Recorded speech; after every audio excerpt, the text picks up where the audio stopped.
Yahudi menutur bahasa Aram.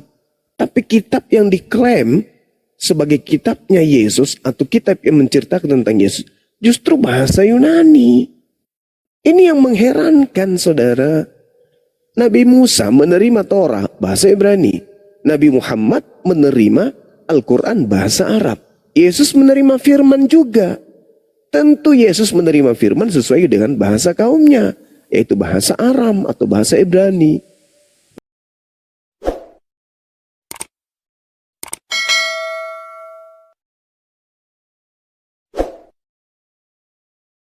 Di Yerusalem, wartawannya orang orang Jawa, lalu kemudian surat kabar yang dituliskan itu diperuntukkan untuk orang Jawa. Barulah si wartawan menuliskan dalam bahasa Jawa.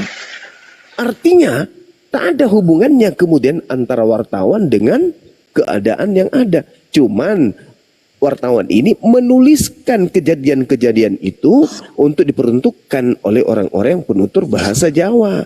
Tetapi itu hanya sebagai berita saja. Kejadiannya begini telah terjadi, suatu hari kejadiannya begini, bla bla bla dan seterusnya. Tapi karena surat kabarnya untuk orang Jawa, maka wartawannya melakukan penyelidikan dan penyusunan redaksinya sesuai dengan bahasa yang dimengerti oleh orang Jawa. Begitulah kitab, saudara. Makanya Yesus tidak mengenal kitab Roma, kitab Filipi, Galatia, Efesus, Yohanes, Markus, Matius. Yesus tidak mengenal. Intinya, Yesus tidak mengenal perjanjian baru.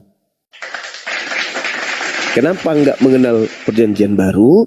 Karena para penulisnya menuliskan itu tidak bertemu langsung dengan Yesus, tapi menyusun berita-berita itu jauh setelah Yesus itu sudah tak ada di dunia. Itu, Bang. Ya, betul. Jadi tapi begini, Bang Yuma, kita tuh tadi saya menyampaikan sesuatu sesuai dengan pembahasan sebelumnya, yaitu ada Nurtadin yang sombong-sombong, ya termasuk yang kita ketahui itu Lina yang di Medan menggunakan bahasa ya, menggunakan bahasa Arab ya kan, kemudian dia makan daging gitu. Nah, kalau hal ini terjadi di Timur Tengah, ya kan, apakah bisa seperti itu? Makanya bahasa itu menjadi milik suatu agama, sehingga Lina apa yang di Medan tuh, sehingga dia disalahkan. Jadi bahasa itu milik suatu agama, ya kan? Jadi pelecehan. Nah, padahal di Timur Tengah itu ada Kristen. Nah, dia mengucapkan asyhadu Allah. Ada. Makanya hukum yang terjadi itu, saya tadi katakan Bang Juma, bahasa itu memang tidak diklaim kepada suatu agama, tidak ada. Tetapi faktanya terjadi yang di Medan itu dia menggunakan bahasa itu bahasa milik agama. Itu paham enggak nih? Bisa enggak nih dipahami? Saya paham.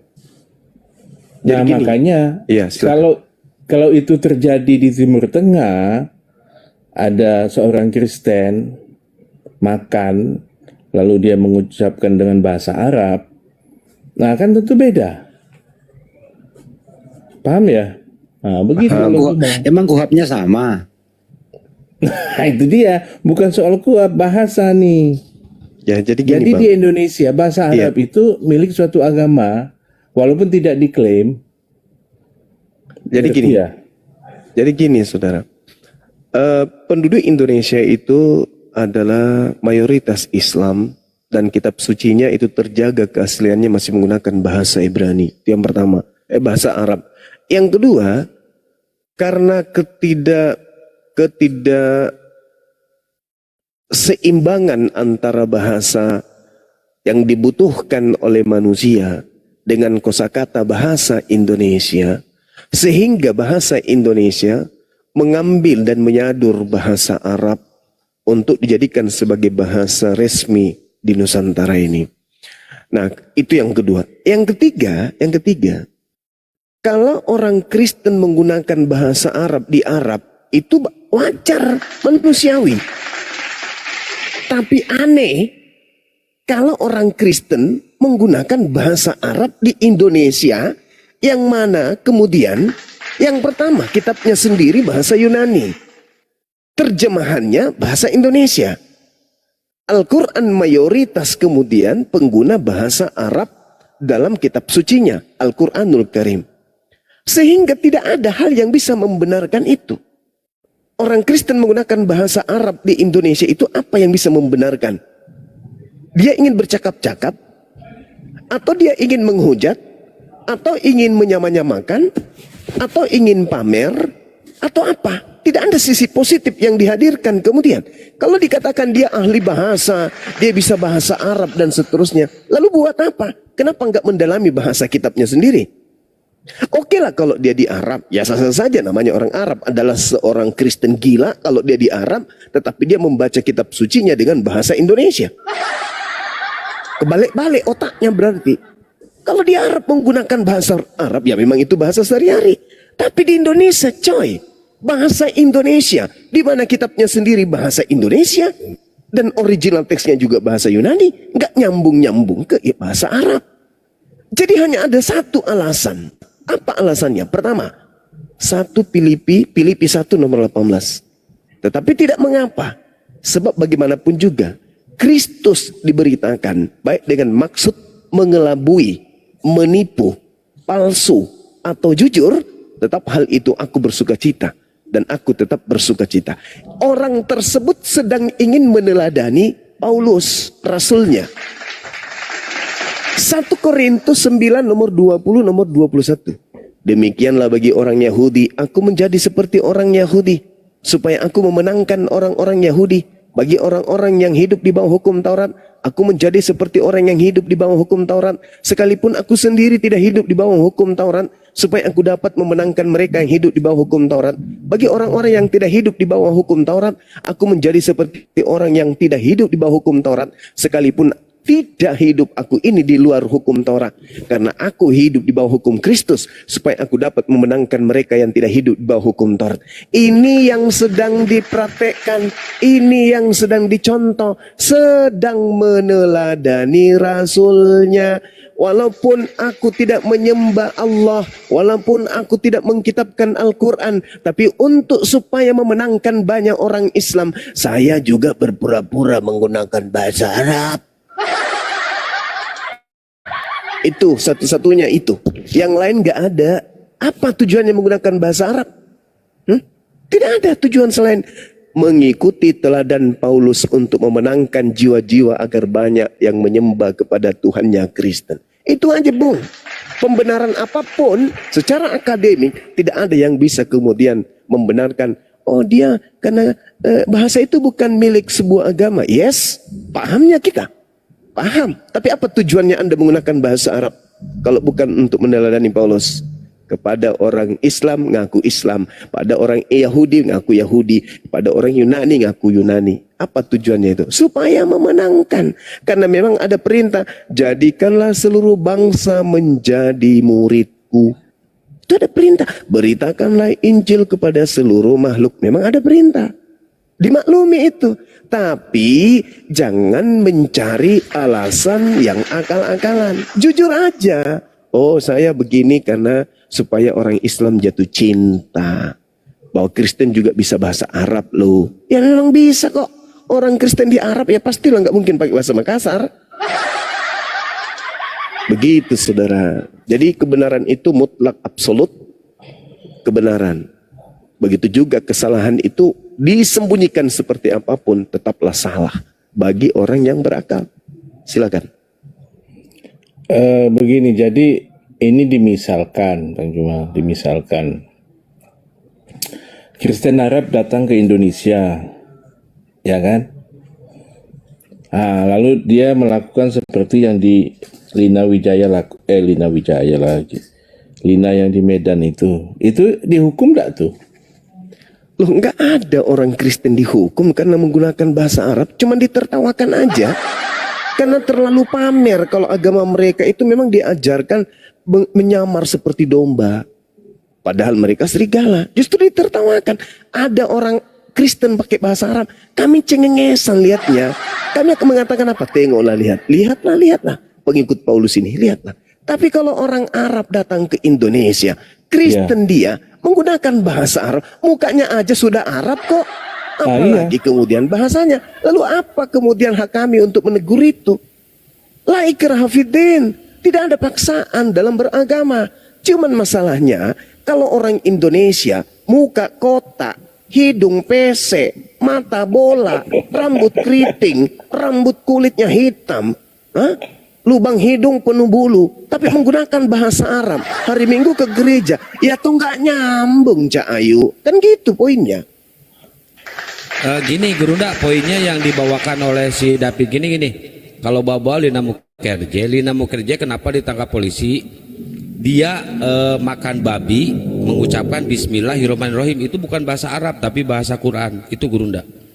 Oh iya, kalau saya nggak kenal sih, kupikir tadi Lina Tidak Jaya. Ya itu. Emang ada ditangkap? Udah ditangkap. Oh ya, ini juga ini sementara kita susun ya, si mencerdaskan ya, dalam waktu dekat juga kita akan upayakan. Dia makan babi dengan benar-benar ya, teman-teman divisi hukum itu yang akan menggodok dia. Ada videonya yang lagi viral, makan babi tapi menyebut-nyebut nama Allah dan seterusnya. Itu juga akan nyusul itu. Ya ada, insya Allah besok saya kawal Bang Erik dan timnya ke Polda Gerunda, insya Allah besok. Iya, itu harus kita harus saling menghargai lah antar agama ya. Kita saling menghargai. Cukuplah saya ini yang dilapor, jangan sampai yang lain juga dilapor. Tapi anehnya kasus saya ini, saya korban, saya yang dilaporkan. Tapi nggak apa-apa. Negara kita negara hukum, kita harus tunduk taat hukum. Biarkan proses hukum itu kemudian didudukkan pada perkara yang sesungguhnya. Kita hanya minta supaya jangan sampai ada diskriminasi para aktivis dakwah, itu yang kita tidak inginkan. Oke, silakan dilanjut. Saya nanggapi yang tadi Bang Juma sampaikan tentang Paulus. Iya, silakan. Menipu-nipu tadi itu di mana ayatnya ya? Filipi 1 Bang, Filipi 1 nomor 18. Situ dalam bahasa Yunaninya itu dikatakan propasis. Propasis itu dalil yang dibuat-buat, alasan yang dicari-cari, atau semangat yang palsu, atau keinginan untuk berpalsu ria. Coba Anda baca Filipi 1:18. Saya bacakan ya. Iya. Tetapi tidak mengapa. Sebab bagaimanapun juga Kristus diberitakan baik dengan maksud palsu maupun dengan jujur. Tentang hal itu aku bersukacita dan aku tetap bersukacita. Maksudnya saya perlu jelaskan begini, Bang Juma, ini ayat. Iya, silakan.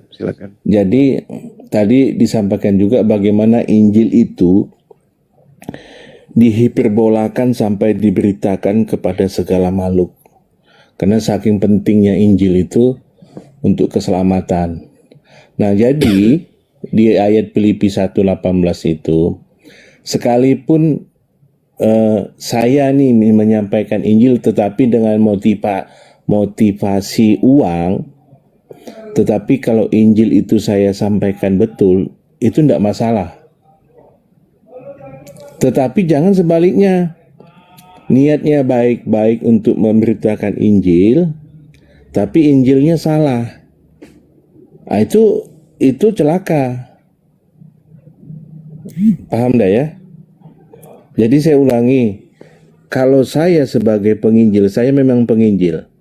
Saya memberitakan Injil dengan maksud mendapat perpuluhan lah, amplop lah, bagaimana gitu. Tetapi Injil yang saya sampaikan itu betul, itu tidak masalah. Daripada Injil yang saya niatnya bagus untuk penginjilan, tetapi Injil yang saya sampaikan salah. Nah, itu maksudnya apa yang disampaikan seperti itu, Bang Juma. Jadi mengingat betapa pentingnya Injil untuk keselamatan itu, makanya seperti itu. Dengan maksud palsu pun tak apa-apa. Paulus masih bersuka cita katanya. Nah, begitu. Jadi bukan untuk tipu-tipu, enggak. Gitu maksudnya. Tapi kalau di sini yang saya lihat itu seperti itu. Bagaimana dengan yang 1 Korintus 9:20, Bang? Itu kan ada kepura-puraan kepada orang pengikut Taurat. Saya mengaku sebagai penganut Taurat meskipun saya tidak taat kepada Taurat. Itu maksudnya apa? Demi untuk memenangkan banyak jiwa. Itu gimana itu, Bang? Anda boleh mengaku sebagai orang Jawa, bisa juga mengaku sebagai orang Makassar, demi untuk memenangkan banyak orang. Ini maksudnya apa? Ini ajaran baik kah yang kayak gitu? Bukankah itu sudah penipuan? Ketika berpalsu ria, bukankah itu adalah penipuan? Palsu itu kan identik dengan sesuatu yang negatif. Tetapi tidak mengapa, sebagaimanapun juga Kristus diberitakan baik dengan maksud palsu. Propasis. Propasis itu cakupan makna bahasa itu mengelabui. Mengelabui itu ya sinonim dengan mengelabui, menipu, membohongi. Kan itu sama itu, Bang. Palsu itu bohong kan? Iya, jadi tidak mengapa, yang penting Injil diberitakan. Contoh begini, misalnya di Korea Utara ada Injil. Bagaimana sulitnya Injil itu disampaikan. Lalu ada upaya tipu menipu, tapi Injil disampaikan, tujuannya Injil disampaikan. Jadi itu tidak mengapa. Karena Injil yang disampaikan itu begitu susah waktu di sana itu disampaikan. Yang penting Injil disampaikan. Misalnya dia membohongi tentara di sana begini begitu ya kan, tetapi dia menyampaikan Injil, itu tidak mengapa karena begitu sulit di sana. Ada demikian juga hal-hal seperti itu sampai saat ini pun, misalnya saya nih saat ini penginjil, saya memang penginjil, tapi saya demi dapat amplop gitu saya sampaikan ini, Pak, nanti saya pelayanan di sini. Tidak mengapa. Yang penting Injilnya tuh Lucu nih ya. betul. Nah, begitu, Pak. Jadi mengingat pentingnya Injil itu disampaikan. Tapi masalahnya bukan masalah pentingnya. Ini masalah Kristus. Kristus diberitakan baik dengan maksud mengelabui maupun dengan jujur. Tentang hal itu aku bersuka cita. Ya. Jadi sangat berbeda dengan kami Islam ini.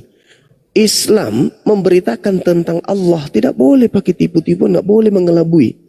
Jelaskan aja Islam itu seperti apa. Makanya toa di mana-mana ada di masjid. Kenapa? Tidak ada yang harus ditutupi. Harus diberitakan sesuai dengan makna, dengan cara yang ma'ruf, dengan cara yang baik. Tak boleh dengan mengelabui.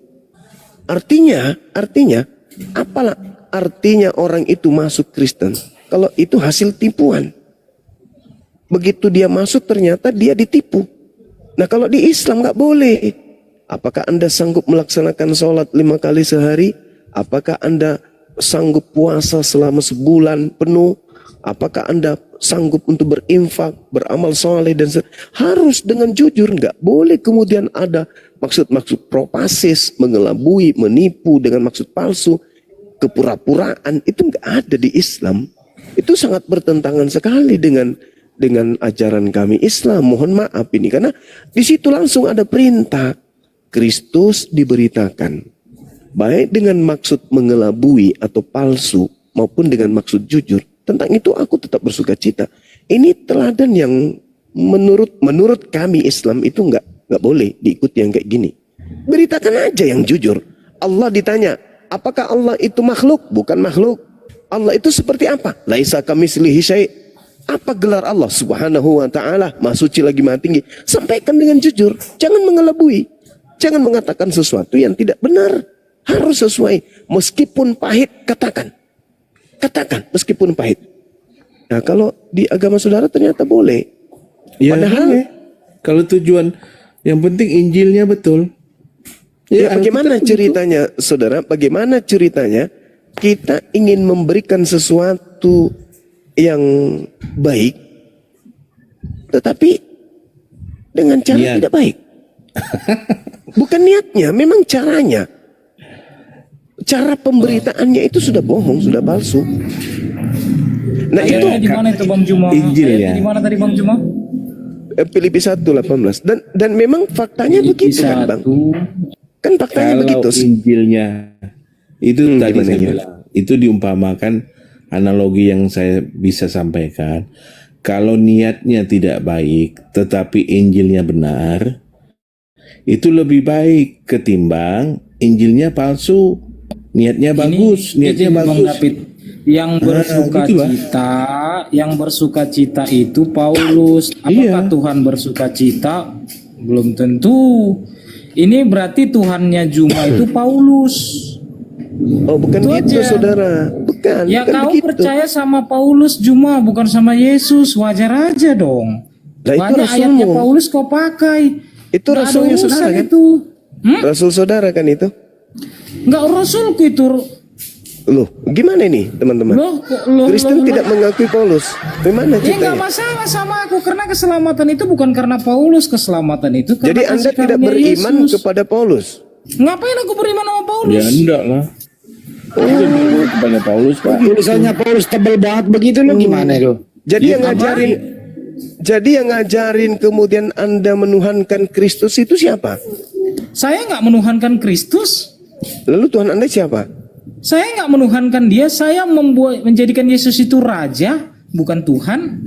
Oh raja di mana? Raja sorga, Yesus yang Oh bilang raja surga. Berarti bukan dia yang di Wahyu ya? di Wahyu mana? Yang datang ke penulis Wahyu, Penulis Wahyu mana? yang di Pulau Patmos. Nah, tanyalah sama penulis Pulau Patmos kok nanya Wah ini sama aku. bahaya ini. Kok boleh bahaya ini? Terus dari mana ilmunya Anda kemudian mengatakan Yesus itu raja? Dari mana ilmunya? Saya nggak pakai ilmu karena Yesus nggak butuh ilmu. Dia butuh ketaatan, kasih karunia. Dia nggak butuh bukan. ilmu. Anda mengatakan karena nabimu sendiri pun nggak punya ilmu, nggak bisa baca, nggak bisa tulis. Ngapain kau Yang saya katakan berribut? ini, Anda mengatakan Yesus itu raja. Di mana Dia Yesus? raja. Di mana raja? Makanya Di aku mana taati dia? dia. Nama Perkataan kerajaannya apa, raja Bang? itu ya dan amin. Udah selesai. Nama kerajaan Yesus itu apa, Bang? Kerajaan sorga. Di mana Yesus mengatakan kalau dia raja di surga? Waduh. Aduh. Baiklah. Baiklah. Yohanes 18. Oke, Yohanes 18. Nomor berapa? Nah, bentar, saya buka Yohanes 18 Heeh. ayat yang ke Berapa, Bang? Yesus di hadapan Pilatus. Iya. 33, maka kembalilah Pilatus ke dalam gedung pengadilan Allah, lalu mengambil Yesus dan bertanya kepadanya, "Engkau inikah raja orang Yahudi?" Jawab Yesus, "Apakah engkau katakan hal itu dari hatimu sendiri atau ada orang lain yang mengatakannya kepadamu tentang aku?" Kata Pilatus, "Apakah aku seorang Yahudi, bangsamu sendiri yang dan imam-imam kepala yang telah Iya. menyerahkan engkau? Apakah yang telah engkau peroleh?" Jawab Yesus, "Kerajaanku Oh, bukan dari kerajaannya. dunia ini." Kerajaannya bukan. Kerajaanku bukan dari dunia ini. Jika kerajaanku dari dunia ini, pasti hamba-hambaku sudah melawan, supaya Kupikir- aku jangan diserahkan kepada orang Yahudi. Akan tetapi kerajaanku bukan dari dunia ini. Maka kata Pilatus kepada, "Jadi engkau adalah raja?" Jawab Yesus, "Engkau mengatakan bahwa aku adalah raja. Untuk itulah aku lahir ke dalam dunia. Untuk itulah aku datang ke dalam dunia. Ini supaya aku memberi kesaksian tentang kebenaran bahwa aku adalah raja. Setiap orang yang berasal dari kebenaran mendengarkan suaraku." Selesai. Di mana dia mengatakan bahwa aku adalah raja? Di mana, Bang? Udahlah Juma. Orang cuma menganggap di situ. Saya kan bertanya, saudara. Saya kan bertanya. Yesus di mana mengatakan aku adalah seorang raja? Bukan Kabur dia Banyuma. Kabur. Malu dia itu. Kenapa? Karena sama seperti ketika saya ke Malaysia. Apa yang saya katakan kemudian? Ya negaraku, kebangsaanku bukan dari bangsa ini. Kebangsaanku bukan berarti aku adalah raja di bangsa Indonesia. Bukan.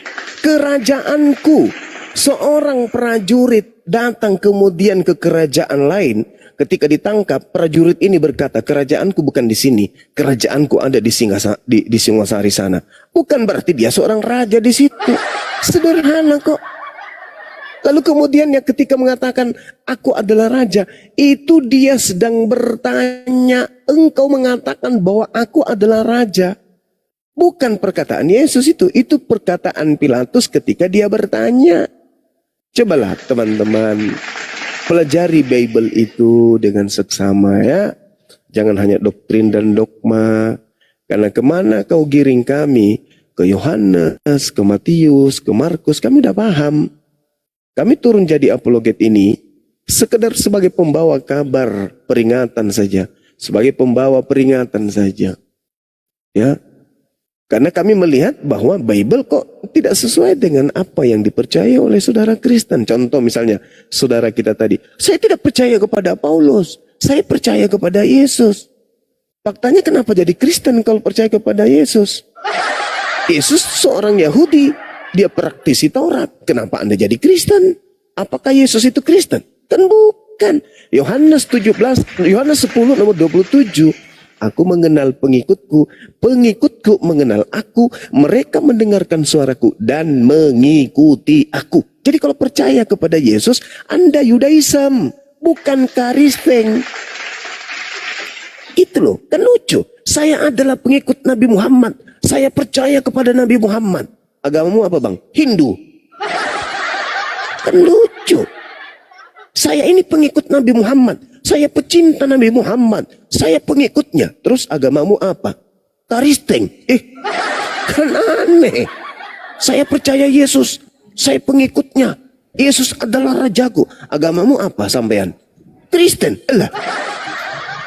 Gimana toh?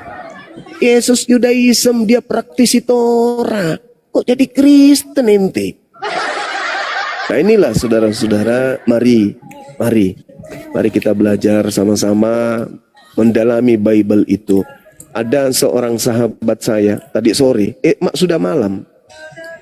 Saya dari dulu Bang Suma selalu mengikuti abang, tapi saya takut kemudian membuka Bible. Kenapa takut? Saya takut murtad. Makanya Bible itu saya anggap satu benda yang sakral, yang ketika saya buka akan menggoyahkan imanku. Oh gitu bang? Iya. Tapi setelah saya ikuti Bang Suma, kok Bang Suma baca Bible kok semakin hebat dia pemahaman Bible-nya. Akhirnya apa? Pelan-pelan dia lirik-lirik Bible. Lama-lama dia baca.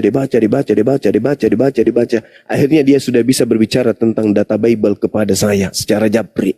Lalu dia katakan apa? Bang Suma, ternyata semakin saya baca Bible, semakin tebal iman Islamku. Kutanya, kenapa bisa demikian bang? Ya karena tidak masuk akal apa yang kubaca di situ. Tidak ada yang bisa menguatkan imanku. Tidak ada isi Bible yang bisa membuat goyah iman Islamku. Semakin Bible kubaca, semakin kuat Islamku. Intinya karena yang kubaca itu sesuatu semuanya hal yang bertentangan dengan akal sehatku. Berbeda ketika aku baca Quranku. Berarti Bible itu bukan harus saya takuti. Ya emang. Apa yang ditakuti? Itu kan cuma catatan-catatan yang ditulis oleh orang-orang yang Yesus sendiri tidak mengenal penulisnya. Baca aja berita-berita itu. Itu kan hasil penyelidikan orang. Selain kita baca karya ilmiah, kita membaca satu berita peristiwa, selayaknya itu. Tapi untuk sampai level firman Tuhan selain Al-Quran itu nggak bisa. Jadi sahabat saya itu ya makin semangat baca Bible. Dan setelah dia baca Bible, semakin tebal iman Islamnya. Karena di situ tidak membuatnya kemudian goyah karena tidak masuk akal. Bayangkan aja. Misalnya Yesus ditelanjangin, Yesus ditampar, Yesus ditonjok, Yesus kemudian dikejar, Yesus sedih, Yesus ketakutan, Yesus menangis, Yesus ketiduran, Yesus ngantuk, Yesus was-was, Yesus ditombak, Yesus digantung. Mana bisa menjatuhkan akidah Islam kayak gitu? Enggak. Malah semakin mempermantap akidah Islamnya. Seperti itu saudara. Berbeda dengan, maaf nih, Kristen di gereja mereka hanya didoktrin, didogma. Begitu sampai-sampai ada teman kita yang putus asa kan. Paulus itu bukan rasul bagi saya, dia bukan siapa-siapa. Nah itu kan lucu kan, ngaku Kristen tapi tidak percaya kepada Paulus. Sedangkan yang disebut Kristen itu adalah pengikut Paulus, bukan pengikut Yesus. Tidak disebut Kristen dia. Gitu saudara, silakan. Gini Bang Juma. Oke, kita masih ada Bang Juma. Yang tadi naik itu Bang Juma kan tidak tahu itu. Iya, saya nggak tahu Bang, saya tidak kenal juga. Kok dimut-mutkan? Ada musik. Paham. Selamat malam. Ada teman-teman. musik itu Bang David. Musik apa nih? Oh, di Bang David itu musik. Ada musik. Kita lagi live di YouTube Bang David. Musiknya dipelanin. Oke, Ya, Akal. Akal. Iya, selamat malam teman-teman. Selamat malam. Malam saudara Akal, bagus ini namanya. Iya. Ini saya mau bertanya, Ya Bang. kalau teman-teman Islam, kalau urutan nabinya yang awal sampai akhir kira-kira siapa aja? Bagaimana urutan nabinya? Sebenarnya kalau di Islam itu nabi yang kami imani itu ada, yang wajib kami imani itu ada 25 nabi, di antaranya Nabi Adam, kemudian Nabi Ibrahim, Nabi Nuh, Nabi Lut, Nabi Yakub, Nabi Ayub, Nabi Musa, Nabi Daud, Salomo, Isa, kemudian Nabi Muhammad sebagai penutup nabi. Itu Bang yang kami imani. Kalau seperti Nabi Saulus itu kami tidak imani. Nabi Menehe itu tidak kami imani. Nabi Ido tidak kami imani. Nabi Luga tidak kami imani. Kalau Nabi Sulaiman dengan yang duluan, Ya, Sulaiman dengan Daud mana duluan itu? kelihatannya lebih duluan Daud deh. Ya, itu dilihat di mana ya? Saya cari di Al-Quran nggak ada urutannya Ya, antara memang. Daud dan Sulaiman. Memang nggak di ini Bang, nggak dijelaskan urutannya. Hanya saja gimana? Jadi Bang cuma tahu urutannya kalau nggak ada di Al-Quran. Kan tidak berdasarkan urutan iman Islam itu bahwa harus berurutan. Tidak ada kaidah di Islam itu. Nabi itu harus diimani secara berurutan. Enggak.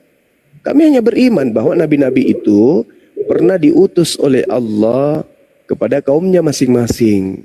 Kami percaya bahwa nabi-nabi ini pernah ada di atas muka bumi, diutus oleh Allah kepada seluruh kaumnya masing-masing, kepada kaumnya masing-masing. Gitu maksudnya Bang. Iya. Tapi kami gimana? Kalau Isa dengan Daud dengan Sulaiman mana duluan? Isa dengan Sulaiman. Kalau Isa dengan Sulaiman, ya duluan Sulaiman lah Bang. Abang ada keterangan di Al-Quran duluan. Kalau yang kami baca dalam Al-Quran, contoh misalnya Auzubillahi minasyaitonirrajim. Qulu amanna billah wa ma unsila ilaina wa ma unsila ila Ibrahim wa Ismail wa Ishaqa wa Yaqub wal asbat wa ma utiya Musa wa Isa wa ma utiyan nabiyyuna min rabbihim. Nah, kemudian kami diperintahkan la nufarriqu baina ahadim minhum. Kami tidak membeda-bedakan seorang pun di antara mereka. Semuanya nabi, orang-orang suci, pilihan Tuhan. Kami tidak harus tersusun nabi ini, nabi ini. Cuman dikatakan dalam Al-Quran, kami beriman kepada Allah dan apa yang diturunkan kepada kami. Dan kami beriman apa yang diturunkan kepada Nabi Ibrahim, Ismail, Ishak, Yakub dan anak cucunya. Dan kepada yang diberikan kepada Nabi Musa, Nabi Isa. Dan yang diberikan kepada nabi-nabi dari Tuhan. Itu aja bang, di iman kami itu kayak gitu. Tidak mesti harus, oh siapa dulu ya yang harus kita imani? Nabi siapa? Enggak ada yang kayak gitu. Oh kita harus beriman kepada Nabi Sulaiman dulu. Enggak boleh kita beriman kepada Nabi Isa sebelum beriman kepada Nabi Sulaiman. Enggak ada kaidahnya. Kayak gitu enggak ada bang. Yang pasti kami beriman kepada mereka nabi-nabi ini. Dan kata Allah, la nufarriqu baina ahadim minhum. Kami tidak membeda-bedakan. Mereka semua adalah nabi maksum, orang-orang yang dijaga oleh Allah. Berarti tidak diketahui juga ya Bang Juma, kalau Sulaiman itu anaknya Daud, itu bukan, nggak ada hubungannya ya. Maksudnya nggak ada hubungan darah antara Sulaiman dengan Daud. Di kami itu ada ulama sejarah, mereka yang tahu tentang riwayat atau secara histori kenabian. Kalau saya hanya pendebat biasa aja bang, bukan ahli sejarah. Tapi yang saya tahu ketika Anda bertanya tentang iman kami kepada para nabi, ya kami beriman kepada Allah. Dan kami beriman kepada yang diturunkan kepada kami. Dan kami beriman kepada apa yang diwahyukan kepada para nabi. Yang tadi itu, Ismail, Ishak, Yakub, dan anak keturunannya. Begitu saudara. Iya. Berarti artinya urutannya tidak diketahui kalau kita melihat Al-Qurannya bang, mana duluan, mana yang terakhir. Jadi untuk apa diketahui urutannya kalau urutan itu menyebabkan orang itu dikatakan anak dari ngintip cewek mandi bang. Salomo itu kan hasil dari ngintip cewek mandi kan. Daud itu kan dari Salah Pak, Betseba. salah bukan. Salah gimana sih? Baca tuh di Lukas itu. Daud memperanakkan Salomo dari istri siapa? Istri Uria itu, orang Het. Oh, salah gimana? Siapa ini? Assalamualaikum warahmatullahi wabarakatuh. Waalaikumsalam warahmatullahi wabarakatuh. Waalaikumsalam warahmatullahi wabarakatuh. Kalau bisa aku nambah sedikit ya. Kalau kita lihat Bible itu ya mirip buku sejarah ya, perjalanan hidup para nabi, autobiografi Yesus, perjalanan hidup si Paulus ya kalau di Bible. Tapi kalau Al-Quran itu murni firman Allah ya. 100% firman Allah itu Al-Quran. Jadi nggak akan ketemukan sejarah-sejarah tentang apa. Coba aku mau nanya autobiografi. Kemudian apa lagi tadi ya? Aduh lupa aku. Lanjut.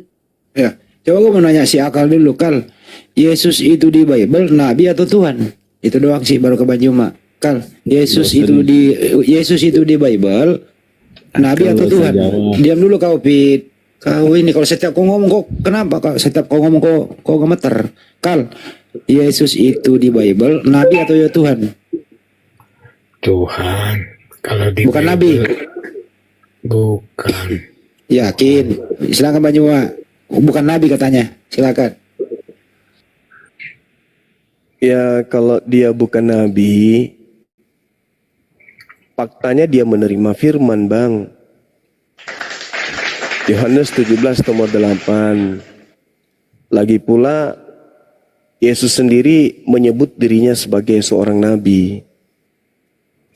Yesus acap kali mengatakan bahwasanya seorang nabi itu tidak diterima kemudian di tempat asalnya.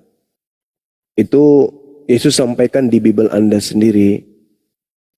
Sedangkan Yesus tidak pernah menyebut dirinya sebagai Tuhan atau menyebut dirinya sebagai Elohim.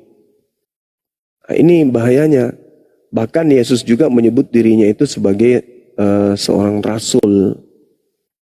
Matius 6 nomor 4, Yohanes 4 nomor 44, Lukas 24 nomor 19.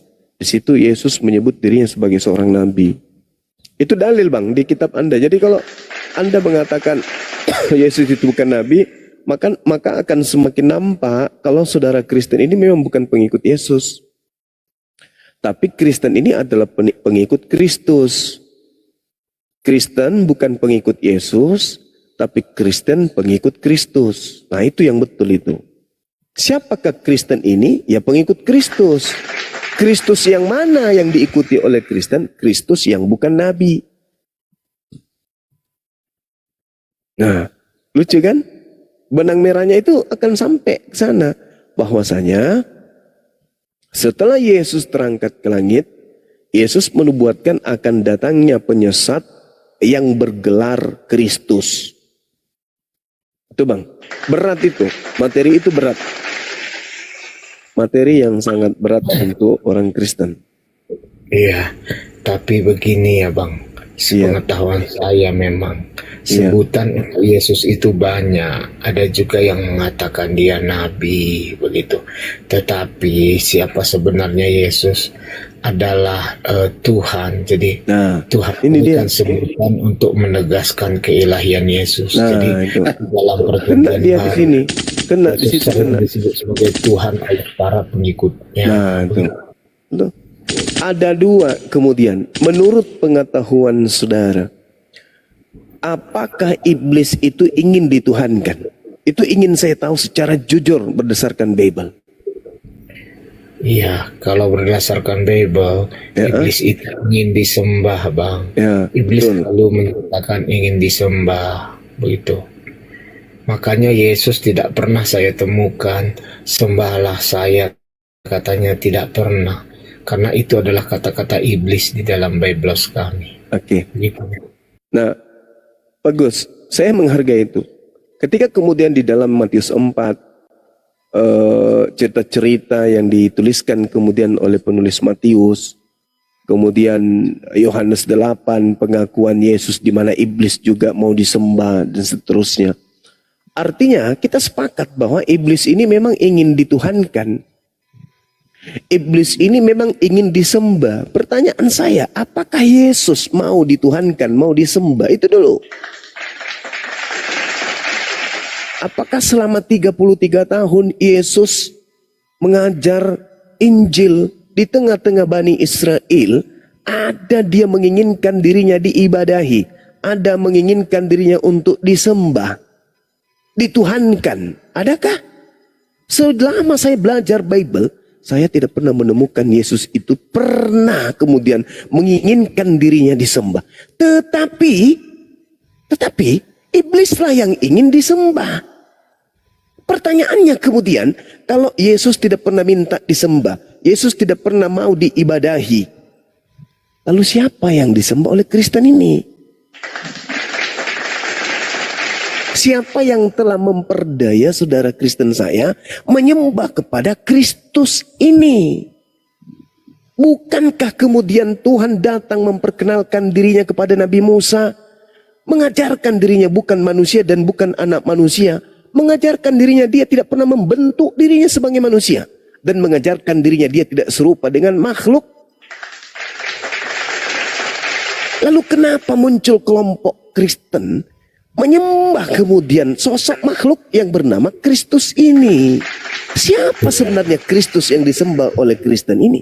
Anak Maria nggak mungkin. Anak Maria nggak mungkin. Pernah nggak anak Maria minta disembah? Tidak pernah, bang. Tidak pernah. Tidak Ya, pernah. tapi begini bang Juma, perlu bang Juma ketahui ya. Iya. Apa Alkitab itu? mencatat beberapa kejadian di mana Yesus disembah oleh orang-orang begitu. Jadi Ya, berarti? yang pertama itu di dalam Matius 2 ayat 11 yang diceritakan bahwa setelah menemukan bayi Yesus, orang Majus itu lalu sujud menyembah dia. Mereka membawa persembahan emas, kemenyan dan mur untuk menghormati Yesus sebagai raja. Oke. Di Matius 28 ayat 16 sampai 17, setelah Yesus bangkit dari kematian, para murid-muridnya sujud menyembah dia. Mereka percaya Yesus adalah Tuhan dan Raja mereka. Begitu juga Bang Juma di dalam Matius 20 ayat 29 sampai 31, seorang buta memohon kepada Yesus untuk menyembuhkannya. setelah Yesus menyembuhkannya, orang buta itu sujud menyembah dia. Jadi dari beberapa ayat ini Bang, yang penting dicatat bahwa semua kejadian ini Yesus tidak pernah melarang orang-orang untuk menyembah dia. Sebaliknya dia menerima penyembahan mereka sebagai bentuk pengakuan atas keilahiannya. Jadi walaupun Alkitab mengajarkan bahwa hanya Allah saja yang layak sembah, Yesus juga sendiri mengajarkan bahwa menyembah Allah harus dilakukan dalam roh dan kebenaran. Jadi penyembahan terhadap Yesus itu tidak ada masalahnya dari ayat Alkitab Bang Juma ya. Jadi Yesus adalah anak Allah yang datang ke dunia menyelamatkan manusia. Gitu. Oke, baik saudara. Saya hargai itu. Itu iman saudara. Tetapi bolehkah kemudian kita jujur terhadap isi Bible itu sendiri? Ketika Anda menguraikan kemudian orang Majus datang menyembah, orang Majus datang menyembah Yesus, kemudian Thomas menyembah Yesus, muridnya menyembah Yesus, orang yang buta habis disembuhkan menyembah Yesus, orang gila menyembah Yesus. Boleh tidak saya katakan bahwa Yesus sendiri menyembah kepada Elohim? Orang Majusi menyembah Yesus. Sekarang siapa yang Anda ikutin? Yesusnya menyembah Elohim, Anda menyembah Yesus. Berarti Anda ini pengikut siapa? Di mana Yesus menyembah Elohim Bang Juma? Tolong tunjukkan. Yohanes 8 nomor 24, nomor 22. Yohanes 4 nomor 22. Sebentar. Matius 26 nomor 39. Satu-satu Bang Juma. Yohanes 4. Silakan.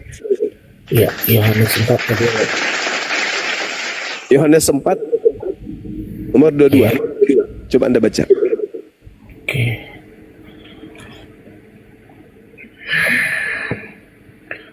Jadi Yohanes 4 ayat 22, kamu menyembah apa yang tidak kamu kenal, kami menyembah apa yang kami kenal, sebab dari bangsa Yahudi. Jadi sebentar ya Bang Juma. Jadi dalam konteks ini kan Yesus sedang berbicara dengan perempuan Samaria ya. Jadi perempuan Samaria itu menyembah gunung Gerizim, tempat Yesusnya memiliki kuil mereka. Jadi Yesus sebagai orang Yahudi menjelaskan bahwa keselamatan bangsa datang dari bangsa Yahudi. Karena Yesus menyembah. Yesus menyembah di situ. Jadi Yesus mengatakan kami menyembah apa yang kami kenal. Dia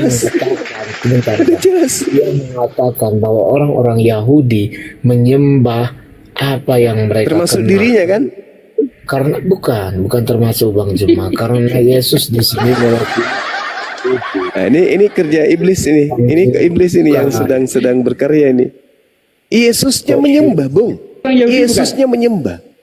Anda baca itu. Dia berdoa semalam-malaman. Yesus bersujud di dalam beribadah, mengangkat tangannya memohon kepada Tuhannya. Kok Anda katakan dia tidak menyembah? Anda ingin mengatakan Yesus ateis? Bukan Bang Juma, tetapi kejam kali Anda memfitnah Yesus.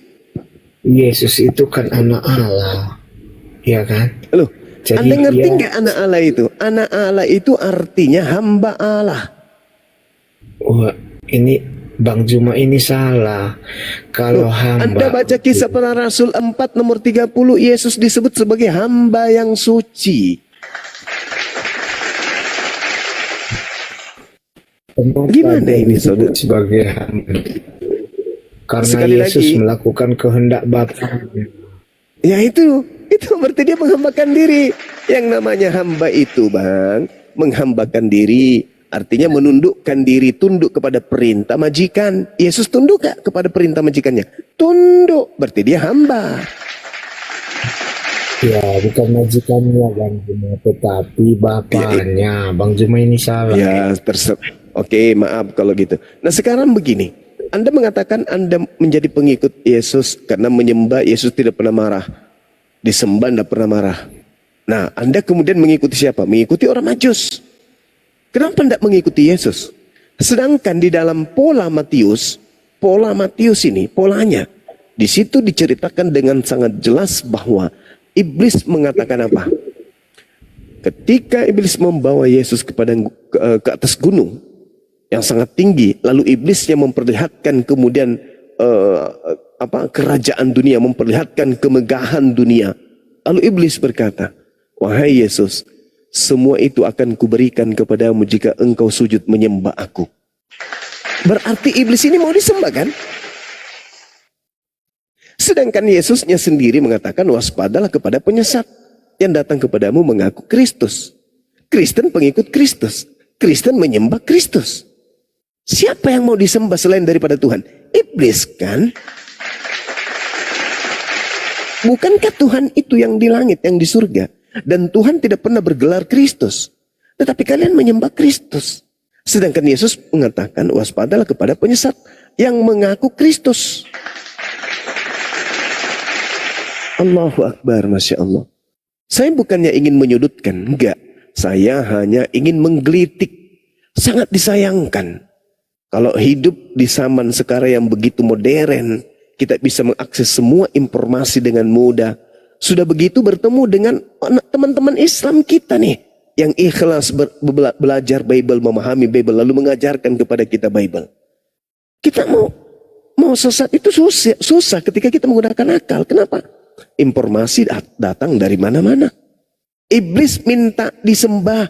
Matius 4 nomor 8 nomor 9. Sembahlah aku, maka aku akan memberikan kemudian kerajaan kemegahan duniawi. Siapa yang menguasai dunia hari ini?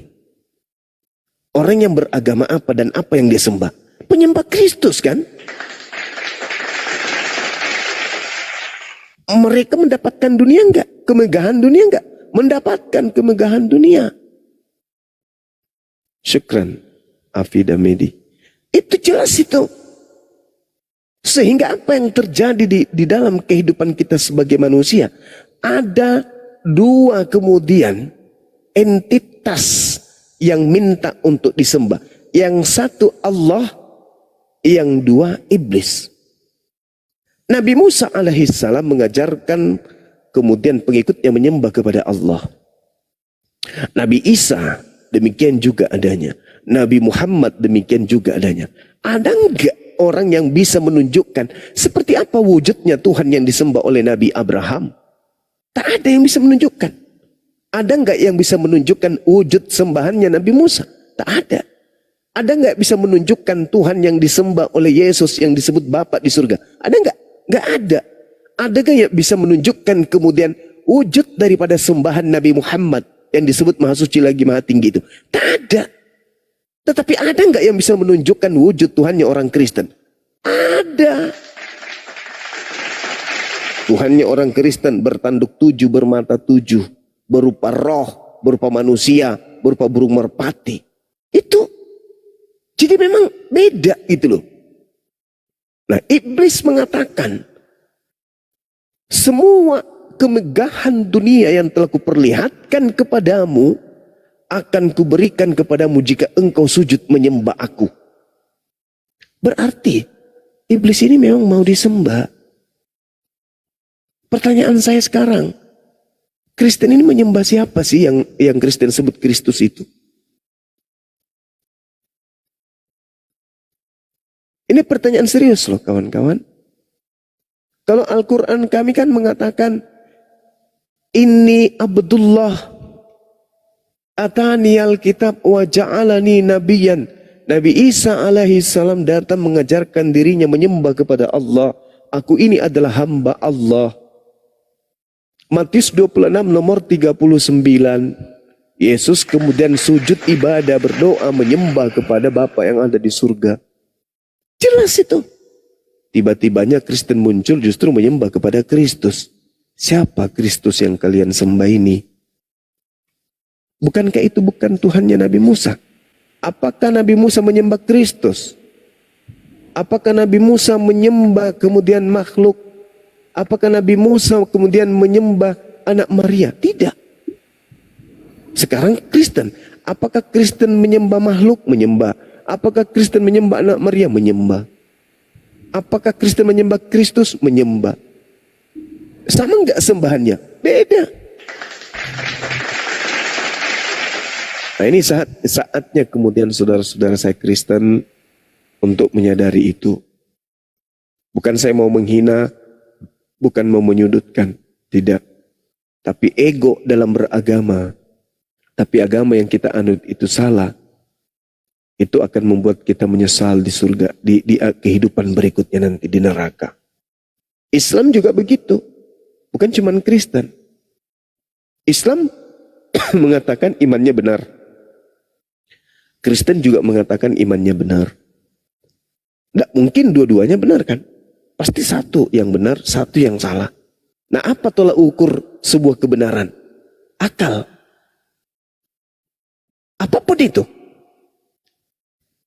Ketika polisi melakukan penyelidikan, maka untuk menemukan inti kebenaran itu akal. Ketika TNI kemudian melakukan operasi, maka keberhasilan operasi itu adalah akal. Ketika seorang guru kemudian mengajar, keberhasilan murid-muridnya itu karena akal. Ketika siswa kemudian ingin berprestasi, maka prestasi itu diraih dengan akal. Semua kemaslahatan kehidupan manusia sampai kepada titik kesempurnaan ketika akal. Berarti iman pun kudu wajib akal. Kalau ada Tuhan yang tidak masuk akal, lalu buat apa akal ini dikasih oleh Tuhan? Mending jadi monyet. Kan begitu. Bahkan Yesus mengatakan, kasihi Tuhanmu dengan akal budi. Tidak pernah Yesus mengajarkan, kasihi Tuhanmu dengan iman. Enggak ada. Karena dengan mengasihi Tuhan dengan akal, maka akan dengan sendirinya secara naturalisasi, manusia itu sudah beriman. Dengan iman yang betul. Kenapa? Karena hasil dari manifestasi filter akal. Nah, itulah indahnya di Islam. Jadi, muara dari kehidupan kita itu, ujung-ujungnya adalah akal. Cocoklah Anda menggunakan nama akun akal. Cocok. Tapi apalah arti sebuah nama ketika keyakinan tidak berlandaskan dengan akal. Tidak masuk akal Tuhan itu menjadi bayi. Tidak masuk akal Tuhan itu menjadi keju. Tidak masuk akal Tuhan itu seketika menjadi anak manusia. Tuhan menjadi hamba Tuhan. Tuhan menjadi rendah. Tuhan menjadi tidak suci. Tuhan menjadi lemah. Tuhan menjadi bukan Tuhan. Tuhan dibunuh oleh makhluknya sendiri. Itu tidak masuk akal. Itu sudah tertolak. Itu sudah zalim namanya. Tapi lagi-lagi saya tidak sedang menghakimi. Saya hanya memberikan edukasi. Kebetulan saya dipercayakan untuk memberikan edukasi dari pihak Islam. Anda juga punya hak untuk memberikan edukasi dari pihak Kristen. Silakan Anda sampaikan.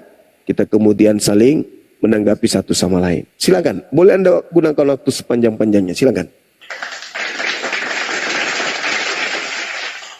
Iya. Dari narasi Anda tadi mengatakan Tuhan itu terbatas jadi ya Bang. Kenapa? Anda percaya nggak kalau Tuhan itu bisa berubah wujud menjadi manusia dan sambil mengawasi dunia ini dari sorga? Jadi kalau saya sih percaya bahwa Tuhan ketika dia berwujud manusia pun masih ada kuasanya untuk melihat segala sesuatunya dari sorga. Begitu Bang. Abang percaya nggak? Oke.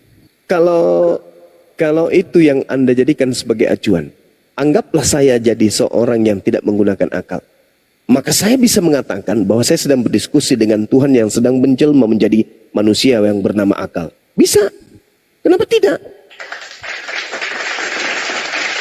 Saya bisa beranalogi secara seimbang dengan narasi Anda. Bahwa orang Kristen boleh menuhankan Anda karena sebenarnya Anda itu adalah inkarnasi Tuhan. Kenapa saya mengatakan begitu? Karena Yesus yang Anda tuhankan itu, kalau dia benar-benar Tuhan, ternyata dia adalah Tuhan yang tidak sadar kalau dirinya adalah Tuhan. Yes.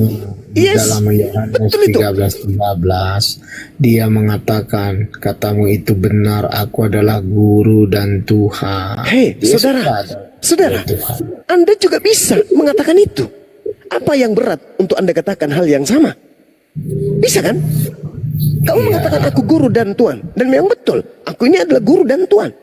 Boleh. Nah sekarang Yesus sadar nggak kalau dirinya Tuhan? Tidak sadar. Begitu juga ketika Anda, sebenarnya Anda ini adalah Tuhan yang datang main TikTok di sini bernama akal, tapi Anda lupa kalau Anda itu Tuhan.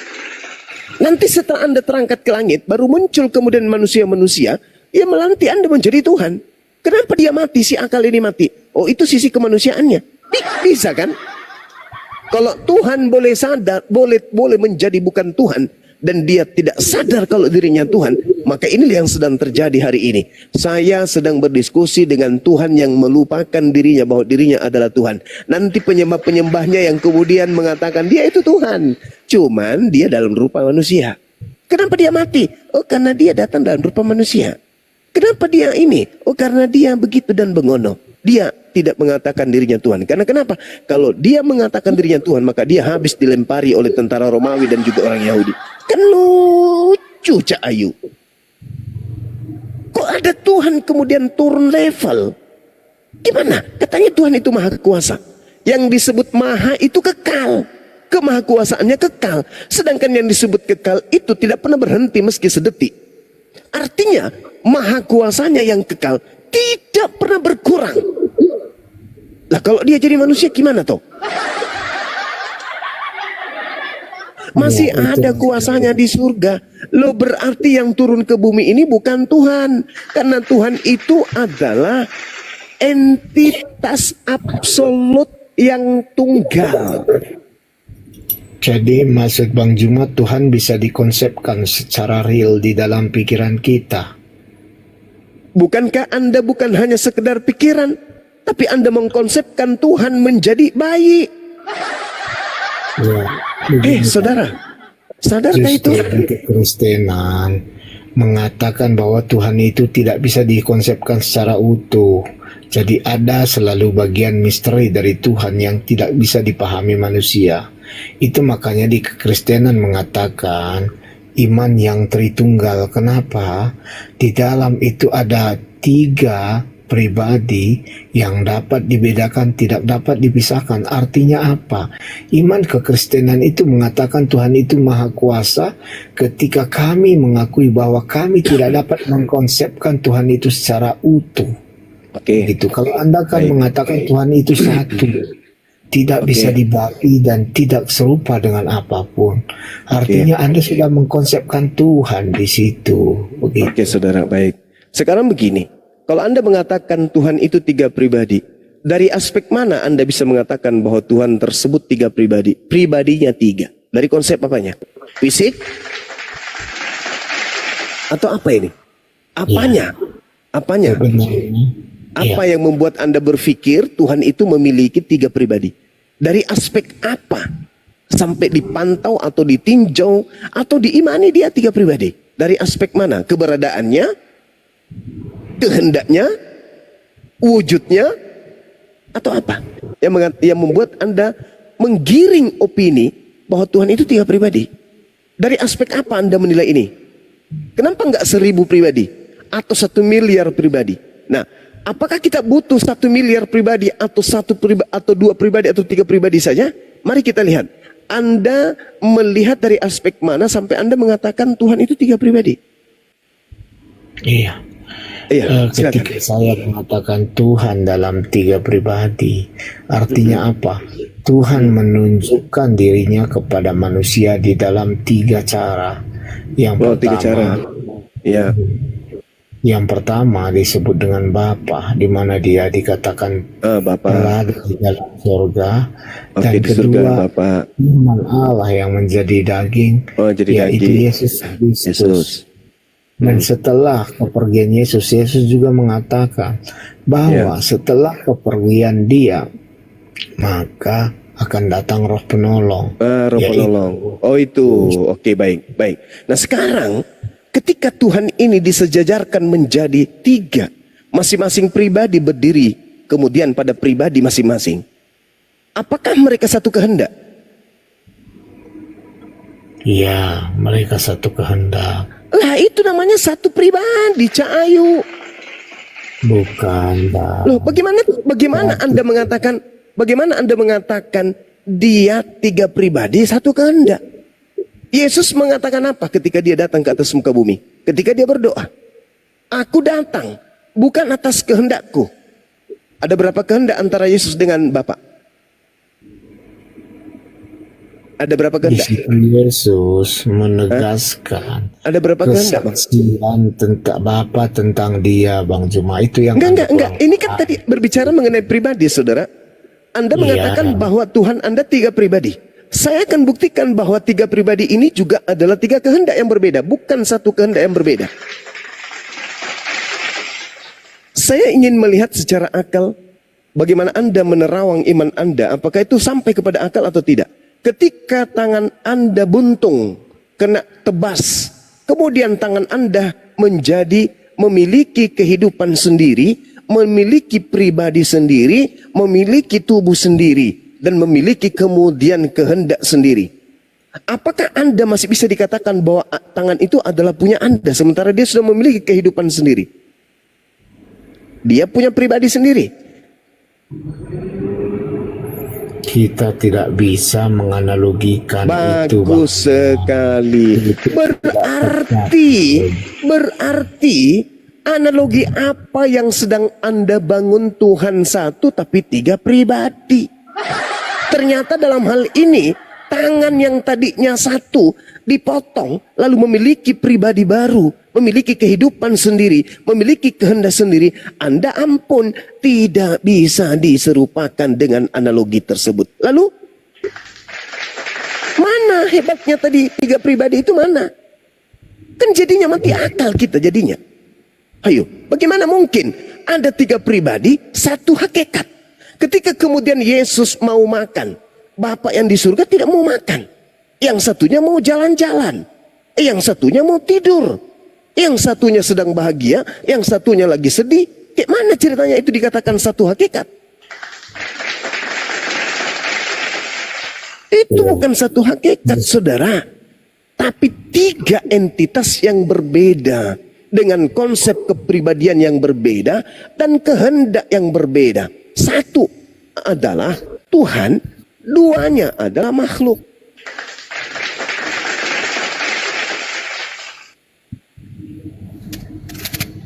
Iya, kalau menurut Bang Zuma seperti itu ya, tetapi di Biblos atau di Alkitab itu berbeda dengan apa yang Bang Zuma pikirkan. Oke. Jadi begini saudara. sedikit.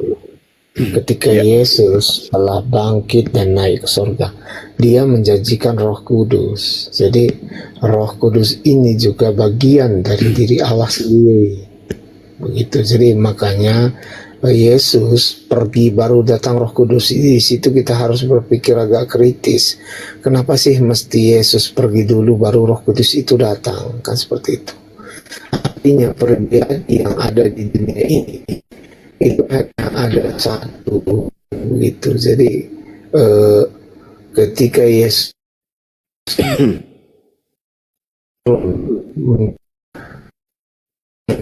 dia hingga kedatangan Yesus yang kedua kalinya lagi, begitu Bang Juma. Jadi sebenarnya gini, saudara.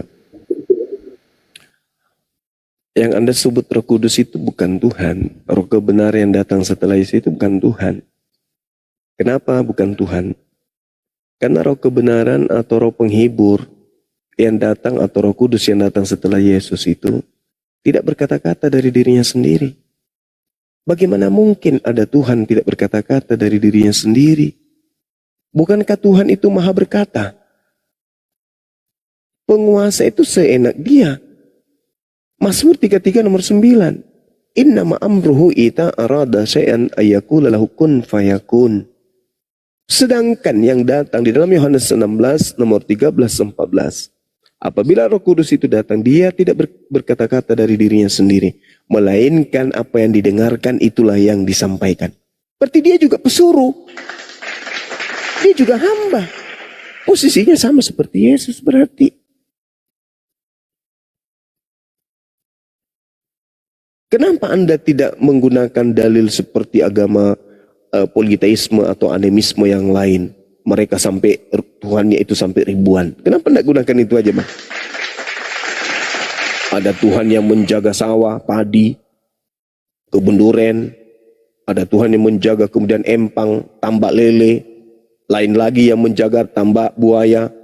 Ada juga yang menjaga kemudian gunung. Ada yang menjaga sawah. Ada juga Tuhan yang menjaga petir.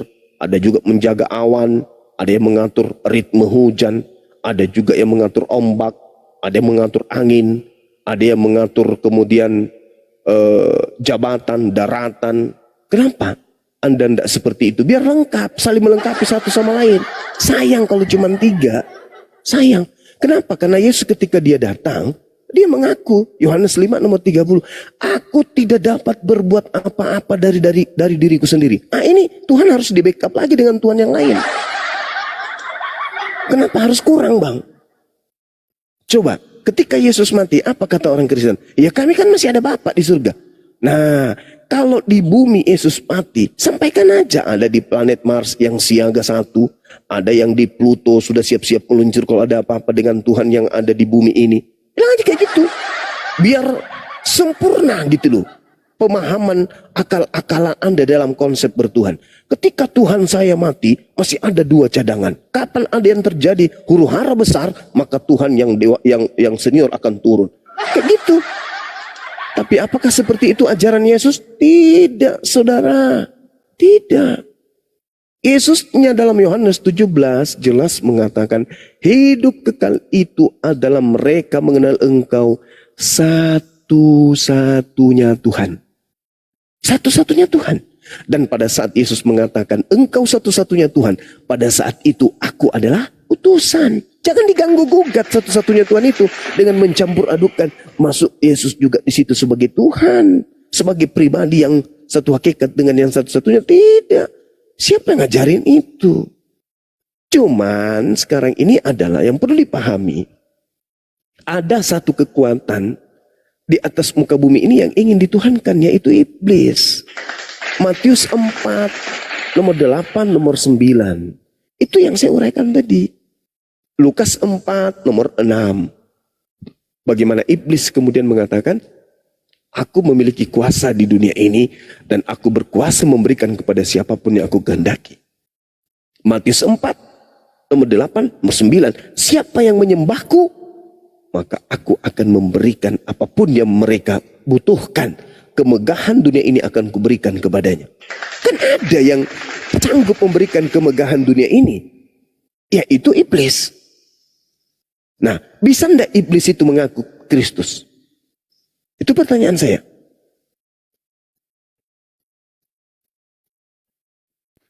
Ya, kelihatan buahnya Bang Juma ya.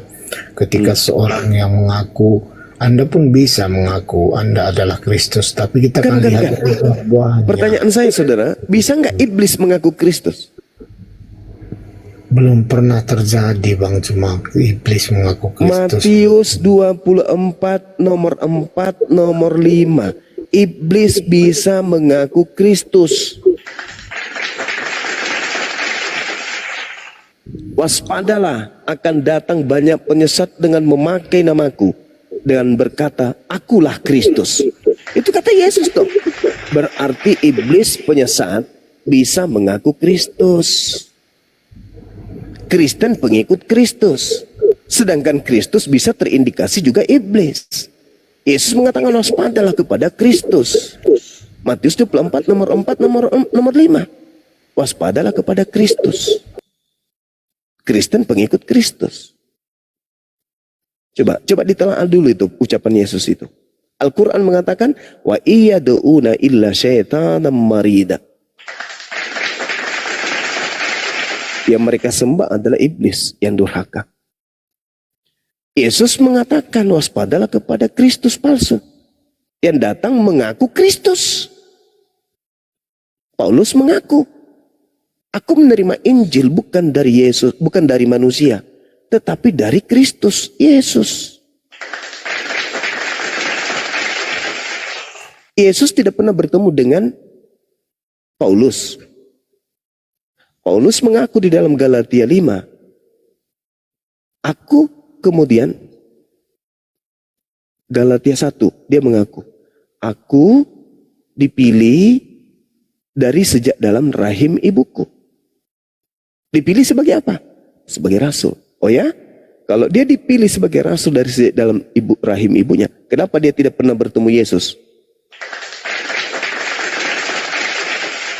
Kenapa setelah Yesus terangkat ke langit, baru ada Kristus datang kepadanya. Kristus yang mana ini? Penas serong. Gapa balu lada. Iya, memang sebelum bertobat Paulus itu kan yang dinamakan Saulus selalu menyakiti hati para murid-murid Yesus karena dia yang menganiaya murid-muridnya, Bang Juma. Jadi Paulus itu adalah salah satu orang yang dikatakan Yesus bahwa apa yang tidak kadang dipakai dunia, Allah dapat memakainya. Makanya Paulus itu sebuah karya Tuhan yang begitu nyata, yang menjadikan bahwa siapa saja bisa dipakai Tuhan untuk memberitakan firman-Nya. Begitu Bang, bukan ke arah negatif Allah lihat. Jadi Paulus bertemu dengan Yesus itu ketika perjalanan ke Damsyik. Baik, Itu jelasnya. baik. Saya ingin Anda jujur kepada kita semua di sini. Di dalam Matius 12, ada orang yang bertaubat, yang kerasukan kemudian 8 iblis di dalam tubuhnya, yang justru semakin jahat setelah dia bertobat. Itu tertulis di dalam Matius 12:43. Data sebelumnya, Matius 12 nomor 38 dikatakan angkatan jahat, yaitu orang Farisi, meminta sebuah tanda dan tidak diberikan sebuah tanda kecuali tanda Yunus. 3 hari 3 malam. 3 hari 3 malam dalam perut ikan, 3 hari 3 malam dalam perut bumi. Setelah itu dia keluar dari perut ikan dan keluar dari perut bumi. Berarti itu adalah tanda angkatan jahat. Anda mengerti tanda? Simbol. Simbol merek. Tanda pengenal. Jadi kalau ada yang beriman kepada kebangkitan hari ketiga, itu adalah angkatan jahat. Menurut siapa? Menurut Yesus. Tertulis di mana? Matius 12. Nomor 38 sampai nomor 42. Atau sampai nomor 41. Nah, sekarang permasalahannya adalah, Anda mengatakan Paulus itu tadinya adalah pelaku dosa, lalu bertobat. Setelah itu bla bla bla bla. Padahal nubuatan untuk orang Farisi angkatan jahat ini adalah justru dia semakin jahat setelah dia bertobat.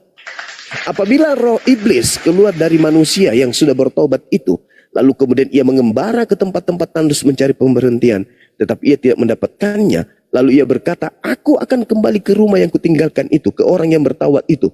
Maka pergilah ia dan mendapati orang yang bertobat itu bersih, tersapu dan rapi teratur. Lalu iblisnya keluar kembali dan mengajak 7 roh iblis yang lebih jahat daripadanya. Dan mereka 8 roh jahat ini masuk dan berdiam di situ. Maka akhirnya keadaan orang yang tadinya bertobat jauh lebih jahat daripada keadaannya semula. Demikianlah juga akan terjadi atas angkatan jahat ini. Pertanyaan saya, siapa orang Farisi yang bertobat lalu tiba-tiba menjadi rasul? Menjadi orang benar, menjadi orang yang berpura-pura baik, dan mengajarkan kemudian kebangkitan pada hari ketiga. Siapa dia? Dan cuma angkatan jahat yang Anda katakan, Anda salah mengerti tentang bahwa Anda mengatakan yang percaya kematian dan kebangkitan Yesus adalah angkatan jahat. Anda salah. Jadi angkatan jahat, ya sebentar Bang, angkatan jahat yang dimaksudkan di situ adalah kenapa? Karena orang-orang itu menolak Yesus dan menyalibkannya. Begitu, bukan karena orang yang percaya bahwa Yesus telah disalib, mati dan bangkit kembali. Begitu. Salah. Angkatan jahat di situ tidak ada yang kayak gitu Bang. Angkatan jahat yang dimaksud ahli Taurat dan orang Farisi. Guru, kami ingin melihat satu tanda daripadamu. Tetapi jawab Yesus kepada mereka, angkatan yang jahat ini dan angkatan tidak setia ini menuntut satu tanda. Tetapi kepada mereka tidak akan diberikan tanda selain tanda Yunus. Sebab Yunus 3 hari 3 malam dalam perut ikan, demikian juga anak manusia 3 hari 3 malam dalam perut bumi. Berarti hari ketiga bangkit. Itu tanda untuk siapa? Ya, itu tanda untuk semua manusia bahwa Yesus adalah juru selamat dan Tuhan. Saudara, mohon maaf, saya diskusinya kalau sudah mulai ngantuk, Anda kelihatan sudah mulai ngantuk, udah mulai mabut, Anda lebih baik istirahat. Karena saya mau baca dalil sia-sia kan? Angkatan jahat ini dan angkatan tidak setia ini minta satu tanda. Sudah disebut padahal. Angkatan jahat, angkatan tidak setia. Angkatan jahat bertobat. Angkatan jahat kerasukan 8 iblis dalam tubuhnya. Angkatan jahat jauh lebih jahat setelah dia bertobat. Itu dalil, Bung. Pertanyaannya, siapa yang percaya hari kebangkitan pada hari ketiga? Kristen. Itu tanda untuk siapa? Angkatan jahat, bukan? Oke, saudara, silakan Anda istirahat dulu. Anda tidur, kelihatannya Anda lelah, tapi saya harap semoga Allah memberikan hidayah kepada saudara. Sahabat-sahabat yang ada Ada di yang sini. mau syahadat katanya Gurunda? Iya, kami udah dijanjian dari tadi sore, Abang. Jadi saya harus bergeser sejenak. Setelah itu insya Allah kembali kita ke sini ya. Siap. Atau gini aja, kita geser aja ke sana. Geser aja ke sana. Ya, penonton semua ke api sumut ya, penonton. Semua ke api sumut. Ada Ya teman-teman, kita geser ke api sumut dulu ya. Ada yang mau syahadat. Tunggu ya, mana di api sumut nih? Oh sih, saya nggak berteman ya. Oh, api sumut, api sumut, api sumut. Oh, harus diketik nih. Kok enggak berteman sama api sumut? Gimana? Nakal juga kan? Enggak, di akun baru. Akun baru saya banyak, Pak. Oh, kan baru. Nah, apa kebanyakan? Aku udah nyampe di sana. Oke, sip. Ya, Ustadz Alif. Saya belum berteman ternyata, Bang Andi. Weh. Geser yuk. Bang Juma nanti habis ini Bang Dino nanti saya antar permintaannya ya. Apa Bang Andi? Baru tidur kita. Oke. Ayo ke api sumut. Ya, semua ke api sumut teman-teman. Ditunggu di sana ya. Di sini tutup aja biar di sana ngeramein, menyaksikan yang bersahadat di sana ya. Kita harus jadi sebagai saksi teman-teman. Oke? Baik, Saya Paman. Siap, kita rungkat aja di sini Gurunda. Izin. Baik. Wabillahi taufiq wal hidayah. Wassalamualaikum warahmatullahi wabarakatuh. Waalaikumsalam.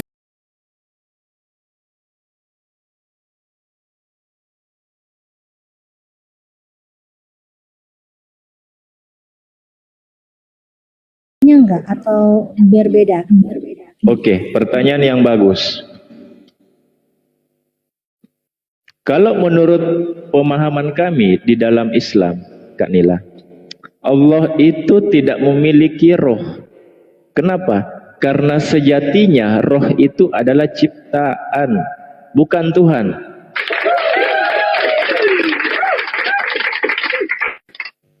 Allah itu bukan roh.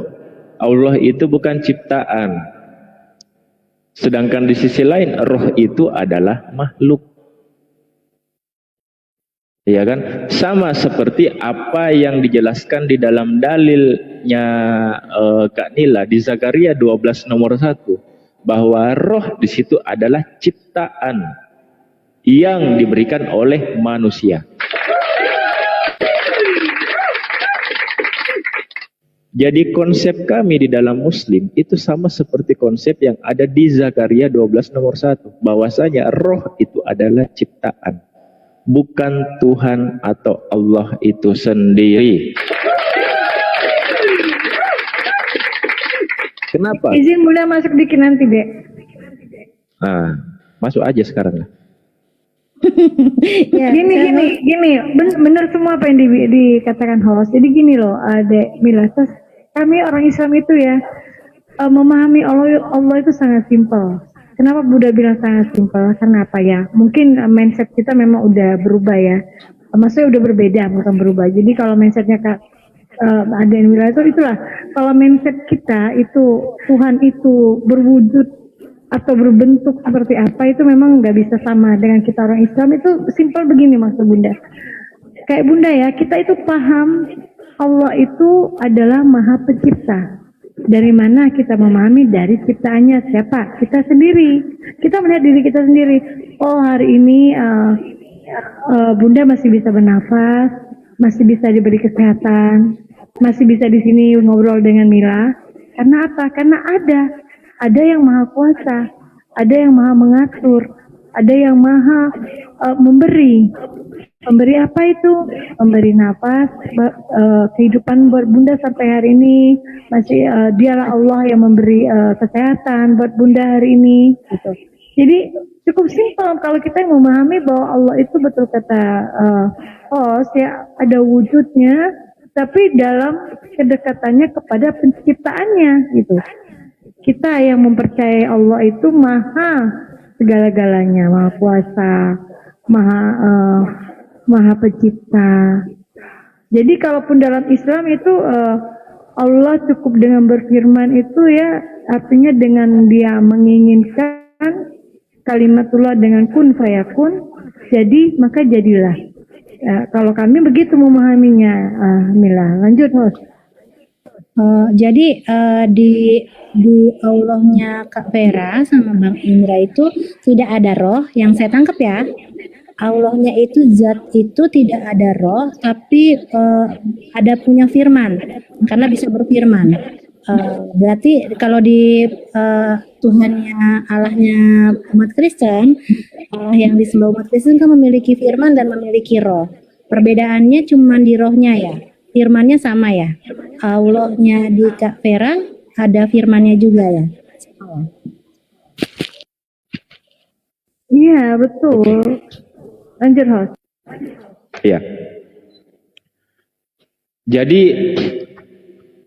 ada firman dan roh, gitu kan? Ini saya menjelaskan menggunakan ilmu mantik, teman-teman ya. Saya menjelaskan menggunakan ilmu mantik. Di mana ilmu mantik itu kita menggunakan akal atau logik. Kenapa? Karena umat Islam itu, umat Muslim itu sangat meninggikan akal, bukan berarti mentuhankan akal. Gitu teman-teman. Di dalam Islam itu kita menganggap bahwa roh itu adalah ciptaan, gitu kan? Dan firman itu adalah kalamullah. Dan kalamullah ini adalah salah satu bagian sifat dari Allah Subhanahu wa taala, yaitu ucapan kalamullah, firman. Iza arada syai'a ayyakula lahu kun fayakun. Kun fayakun, jadi maka jadilah. Di mana sama halnya seperti Nabi Isa alaihissalam, Isa bin Maryam, proses penciptaannya sama seperti Nabi Adam alaihissalam, yaitu dengan menggunakan firman-Nya Allah, mengucapkan firman-Nya Allah, yaitu kun fayakun, jadi maka jadilah. Kun fayakun ini adalah firman, yaitu kalamullah, ucapan, perkataannya Allah. Bukan berarti firman itu adalah Allah itu sendiri. Nah ini, makanya kadang untuk memahami konsep ketuhanan dari umat Muslim, yang paling pertama adalah kita hilangkan dulu mindset atau doktrin yang ada di dalam diri kita untuk memahami konsep ketuhanan teman-teman dari Muslim. Kenapa? Karena ketika kita ingin belajar konsep ketuhanan dari teman-teman Muslim, lantas doktrin yang ada di dalam diri kita itu masih ada, sulit. Kenapa? Karena teman-teman Kristen itu selalu bertanya konsep ketuhanan dari umat Muslim, karena teman-teman Kristen selalu memahami Tuhan itu harus berwujud manusia dan selalu berada dalam dimensi kemanusiaan. Itu kemanusiaannya, itu kedagingannya. Makanya sulit. Kenapa? Karena memahami Tuhan itu selalu berada dalam dimensi kemanusiaan.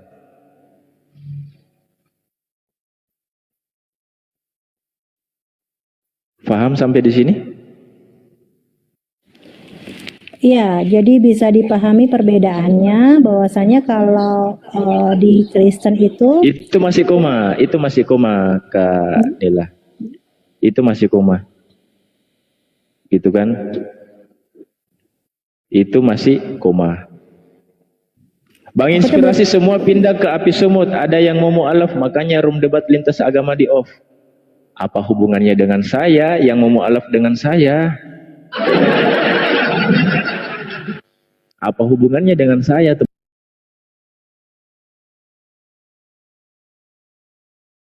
bahwa Yesus Hanyalah makhluk